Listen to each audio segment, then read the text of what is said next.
ભુજમાં Asiad circle દ્વારા fire NOC લીધા વગર છેલ્લા 10 દિવસથી શો ચલાવવામાં આવતા વહીવટીતંત્રની પોલ ખુલી ગઈ છે।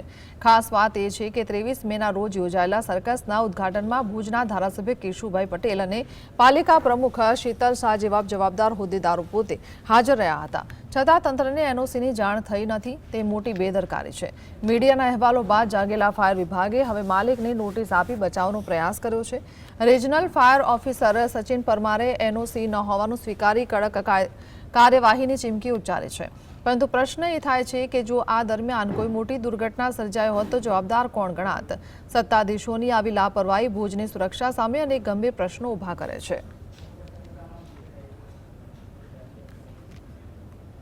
સર્કસનો અત્યારે ધ્યાને આવતો હું પોતે અત્યારે 3 તારીખ સુધી રજામાં હતો, અત્યારે આવતા ત્યાં કને ધ્યાને આવ્યું કે ભાઈ આના પાસે ફાયર એનઓસી નથી, તો તાત્કાલિક અમે આરએફઓશ્રીને જાણ કરેલી હતી અને આરએફઓશ્રી દ્વારા આજે એક નોટિસ આપવામાં આવી છે કે તાત્કાલિક એને ફાયર એનઓસીની કાર્યવાહી કરે। રાજકોટ રિજનલ ફાયર ઓફિસમાંથી અમને ભુજ ફાયર બ્રિગેડને આપવામાં આવી છે અને ભુજ ફાયર બ્રિગેડના કર્મચારીઓ દ્વારા ત્યાં કને એશિયા સર્કસના માલિકને નોટિસ આપવામાં આવી છે કે તાત્કાલિક ફાયર એનઓસીની પ્રોસિજર